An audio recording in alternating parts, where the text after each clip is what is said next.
On enchaîne avec l'actualité de l'emploi. Je vous le disais ce matin, on va parler d'une catégorie particulièrement touchée par le chômage. Je parle des seniors. On voit tout cela avec Sophie Pignal.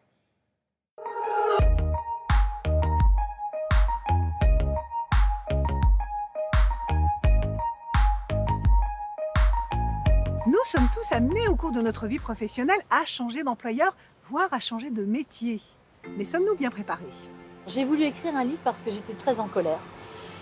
C'est un livre qui a été écrit en 10 jours et 10 nuits. J'étais très en colère de ce qui arrive aux seniors. Quand je me suis retrouvée au chômage, je me suis retrouvée toute seule.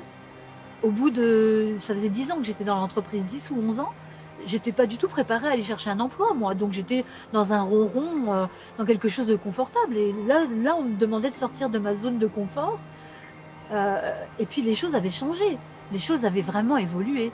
Je n'avais pas compris que lorsque je répondais à une offre d'emploi sur Internet, par exemple, sur des sites de recherche d'emploi, j'avais pas compris qu'un robot pouvait prendre les mots clés, par exemple. Donc moi, je répondais comme si je répondais dans le temps, quoi, dans les années 80, en fait. La manière de rechercher un emploi évolue sans cesse et parfois les seniors n'ont pas les codes pour être efficaces. J'ai quand même rencontré des recruteurs et je me suis aperçue que le vocabulaire n'était pas le bon. Alors ils utilisaient des mots comme benchmarking ou le corporate, le N+1, les workshops, force de proposition, des mots comme ça qui pour moi ne voulaient rien dire, ça n'évoquait absolument rien. La difficulté de l'âge se manifeste en recrutement par des recruteurs plus jeunes que soi.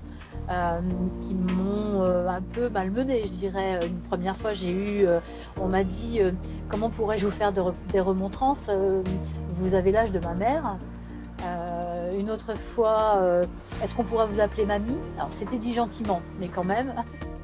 Ma réaction par rapport à ça était à la fois de la tristesse, de la peur, de la colère, parce que âge ou pas âge, il faut que je travaille. Si le CDI reste l'objectif numéro 1, d'autres modes de travail doivent aussi être envisagés, comme par exemple l'intérim, le travail à temps partagé, le portage salarial ou encore la création de sa propre activité. J'ai bien compris maintenant que le CDI, c'est difficile d'en trouver un. Il faut donc que je trouve un CDD. J'ai créé un blog qui marche bien, où je réalise des enquêtes, des interviews, etc., des récits de vie. Et donc là, je me dirige vers un métier d'écrivain public et de biographe familial ou d'accompagnement à l'écriture.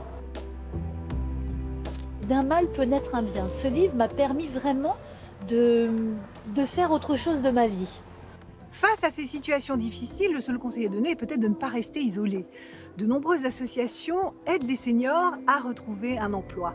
Alors impossible de les lister toutes, mais sur le site internet de Télématin, nous avons noté quelques adresses.